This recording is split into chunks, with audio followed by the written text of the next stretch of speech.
Emmanuel gospel ministries Bangalore தலைமை போதகர் reverend Kirubanathan அவர்கள் வழங்கும் இன்றைய ஆத்மீக தேன். அன்பானோரே, இந்த அக்டோபர் மாதத்திலும் கர்த்தரால் ஆட்கொள்ளப்பட்ட சில குணாதிசயங்களை தியானித்து அதன் ஆசீர்வாதங்களை சுதந்திரித்துக் கொள்ளுகிறவர்களாய் இருப்போம். இன்று தினத்தின் தியானத்திற்காக கிதியோன் நியாயாதிபதி 6:12 உங்களுக்காக நான் வாசிக்கட்டும். கர்த்தருடைய தூதனானவர் அவனுக்கு தரிசனமாகி, பராக்கிரமசாலியே, கர்த்தர் உன்னோடு இருக்கின்றார் என்றார். ஆம், கிதியோனை பார்த்து கர்த்தர் பராக்கிரமசாலி என்று சொன்னார். அதே தேவன் இந்த நல் நாளிலும் உன்னை பார்த்து சொல்லுகிறார், நீ பராக்கிரமசாலி. காரணம், என் தேவனாகிய கர்த்தர் உன்னோடு இருக்கின்றார். கிதியோனோடு கர்த்தர் இருப்பதற்கு காரணம் என்ன? அவன் இஸ்ரவேலில் நடந்ததான அற்புதங்களை தியானித்து தன் வாழ்க்கையில் அது நிறைவேற வேண்டும் என்று வாஞ்சித்தவனாய் காணப்பட்டான். பட்டணத்தை பிடிப்பவனை காட்டிலும் தன் மனதை அடக்கிக் கொள்ளுகிறவன் பராக்கிரமசாலி என்று வேதம் சொல்கிறது. மாத்திரமல்ல, அவன் தன் சுய என்கிற மண்பாண்டத்தை உடைத்து தன் பலத்தை கிறிஸ்துவின் பலத்தோடு இணைத்து உயர்த்தினவனாய் இருந்தான்.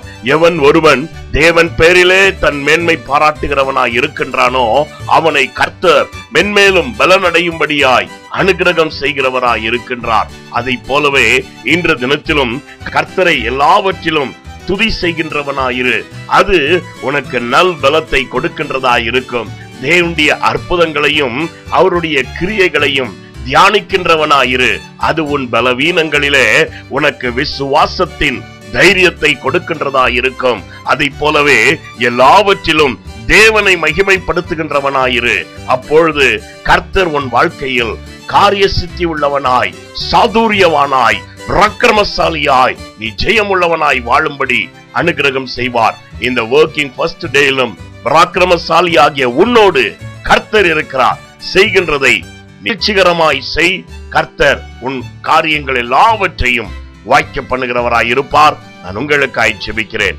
எங்களை அதிகமாய் நேசிக்கும் அன்புள்ள பிதாவே, நீர் எப்பொழுதும் எல்லாவற்றிலும் எங்களோடு இருந்த எங்கள் விரல்களை யுத்தத்துக்கு படிப்பிக்கிறவரும், எங்களுடைய கரங்களின் பிரயாசங்களில் நாங்கள் சம்பூர்ணமாய் திருப்தி அடையும்படி செய்கிறவராய் இருக்கின்றபடியால் நன்றி ஆண்டவரே. கிதியோன் போல எங்கள் தேவனாகிய கர்த்தாவே, உம்முடைய பிள்ளைகளும் பராக்கிரமசாலி உள்ளவர்களாய் தங்களுடைய வேலைகள் எல்லாவற்றையும் திறமையாய் சேர்ந்து மேன்மை உள்ளவர்களாய் ஜீவிக்க அனுகிரகம் பாராட்டும். இயேசுவின் நாமத்தில் பிதாவே, ஆமென். God bless you and be with you in all your ways.